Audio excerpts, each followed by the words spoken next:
सखर जो शाह बेलो हुजे या अलफ बेलो, पने आकिल जे कचे जो गुदपुर हुजे या बागड़जी बेलो, उहे गुज़िरियल 20 सालनि खां धाड़ेलनि लाइ महफ़ूज़ पनाहगाह बणियल रहिया आहिनि, जिते सिर्फ़ माण्हू अगवा करे थमिया वञनि था, पर शिकारपुर, खैरपुर ऐं लाड़काणे मां फुर कयल गाॾियूं बि लिकायूं वञनि थियूं। बागड़जी बेले में केतिरे ई अरसे खां पंहिंजी बादशाहत क़ाइमु कंदड़ धाड़ेलनि जागण जतोई, वज़ीर अतराणी जतोई, निज़ाम उर्फ़ निज़ो जतोई ऐं ॿियनि धाड़ेलनि जे गिरफ़्तारीअ या मारण लाइ सखर पुलिस पारां ऑपरेशन शुरू कयो वियो आहे। बागड़जी बेले में थींदड़ ऑपरेशन में कराची मां घुरायल 106 कमांडोज़ खां सवाइ सखर ज़िले जा सवें पुलिस अहलकार पिणु उन ऑपरेशन में हिसो वठी रहिया आहिनि। जॾहिं त सखर पुलिस ऑपरेशन दौरान 5 ख़तरनाक ॾोहारनि खे गिरफ़्तार करे वॾी तादाद में हथियार पिणु हथ करण जी दावा कई आहे ऐं पुलिस बदनाम धाड़ेल जागण जतोईअ समेत केतिरनि ई ॾोहारनि जे पनाहगाहनि खे बाहियूं ॾेई साड़े छॾियो आहे। हिन ऑपरेशन खे कामयाब करण लाइ सखर पुलिस ॻोठ जागण जतोईअ में बेस कैंप क़ाइमु करे वरिती आहे। ऑपरेशन में मिलंदड़ नतीजन मुतालिक SSP सखर पीर मोहम्मद शाह जो चवण है असांजे क्रिमिनल हिकिड़ो रेट हुई उहा असां ख़त्म कई आहे। नेटवर्क हो हिकिड़ो, जेको नेटवर्क ईअं ई हो ॼण त हिकिड़ो SP हिते वेठो, हिकिड़ो SP सखर वेठो। ASP उन खां वधीक मज़बूत हो, छो जो हिते पुलिस वारनि जी मोटरसाइकिलूं फुरिजी वञनि पियूं, उहे बि 8-8, 10-10 हज़ार रुपया ॾेई करे पंहिंजूं मोटरसाइकिलूं मोटाइनि पिया। सो इहा क्रिमिनल रेट असां ख़त्म कई आहे। हिते माण्हू जेके आहिनि उहे they are on the run, उन्हनि जे घरनि में असांजूं कैंपूं लॻल आहिनि, उन्हनि जे मथां असांजा रेड्स हलनि था पिया। सो मुंहिंजे ख़्याल में काफ़ी कामयाबी आहे given the number of days, सिर्फ़ु 4 ॾींहं थिया आहिनि। सो इनशाअल्लाह ताला तव्हां जी दुआ असांखे खपे ऐं हिम्मत अफ़ज़ाई खपे पुलिस ऑफिसर्स खे। हिते असां इनशाअल्लाह रेट ऑफ लॉ क़ाइमु कंदासीं। जी हा, बिल्कुलु जीअं तव्हां ॿुधायो, हे जेका असांजी जेका कैंपेन हुई इहा महीने खां बल्कि 20 ॾींहंनि खां हले पई, जंहिंमें जिन सरेंडर कयो आहे उहो अहसान खड़ोस हुयो जंहिं तव्हां साम्हूं सरेंडर कयो, इज़त लाली जो हुयो, हाणे सॼण जो भाउ गिरफ़्तार थियो आहे। उन खां अलावा हिकु ॿियो क्रिमिनल आहे कोरी, जेको सोराब कोरी, जेको मारिजी वियो, उन जो पुटु उहो गिरफ़्तार थियो आहे हितां ई।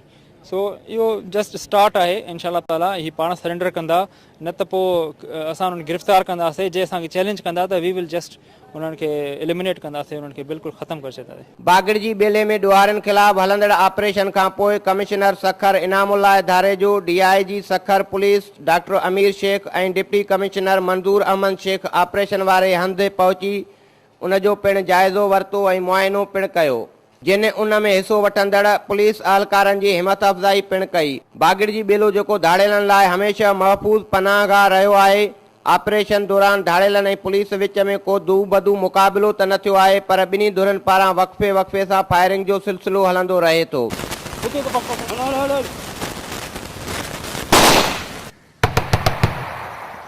हिन ऑपरेशन में पुलिस कंहिं इनाम रखियल धाड़ेल खे गिरफ़्तार या मारे त न सघी आहे, पर बागड़जीअ जे बेले में सिर्फ़ पुलिस पहुचण ते मक़ामी माण्हू तमामु घणो ख़ुशि आहिनि। साईं हिते जेको आहे सो असां जेको असांजा 2-3 ॻोठ आहिनि, झरी कलवाड़ी आहे या ठींडाण या सेकिजी, जेके बि असांजे पूरे ॻोठ जी अवामी बिल्कुलु बि पुलिस मां मुतमिन आहियूं ऐं इनशाअल्लाह ताला इन जी कामयाबी आहे पीर मोहम्मद शाह साहब जी। इन खां ॿिया जेके बि DPO आहिनि, कॾहिं कंहिं बि इन में ज़िले में 10 साल थी विया आहिनि, कॾहिं बि ऑपरेशन कोन थी आहे। बिल्कुलु कचे जा माण्हू, कोई असां पाण जेको आहे ॻोठ जा माण्हू असांखे काठिन करण लाइ तकलीफ़ हुई, असां हिन रोड सां सखर बाई रोड वञी कोन सघंदा हुआसीं। एतिरे क़दुरु जो 10 साल थी विया आहिनि, जो हुन में हिकिड़ो अथव सलाह, निज़ो, जागण, उहे त जतोई आहिनि, उहे निज़ो जतोई, जागण जतोई, वज़ीर, सलाह जतोई, इहे ताईं कुल जतोई बिरादरी जा आहिनि, हिकिड़ा ई आहिनि, जिन खे पूरे तर में पूरे ॻोठ वारनि खे बिल्कुलु बि एतिरो तंग करे रखियो जो माण्हू सखर ताईं न पियो वञी सघे। अलाह जो शुक्र आहे DPO साहब जन अची विया आहिनि, हिन जी वॾी महिरबानी, असां हिन जा वॾा थोराइता आहियूं। असां बिल्कुलु शुक्रगुज़ार, असांजा बच्चा असांजा घर में दुआऊं था ॾियनि, इनशाअल्लाह मौला साईं कामयाबु रखंदुसि इनशाअल्लाह ताला। बागड़जी बेले में धाड़ेलनि ख़िलाफ़ हलंदड़ ऑपरेशन अॻिते हली कहिड़ा नतीजा ॾेई सघे थी, या सखर पुलिस खे घुर्बल 17 ख़तरनाक ॾोहारी गिरफ़्तार थियनि था या न, पर अवाम जो उहो मुतालबो आहे त बागड़जी बेले समेत सखर में धाड़ेलनि जे समूरनि ठिकाणनि जो हमेशह ख़ात्मो आणे अमुन अमान क़ाइमु कयो वञे। कैमरामैन रफ़ी खरोस सां गॾु मुदस्सिर कलोड़ो, मेहरान TV, सखर।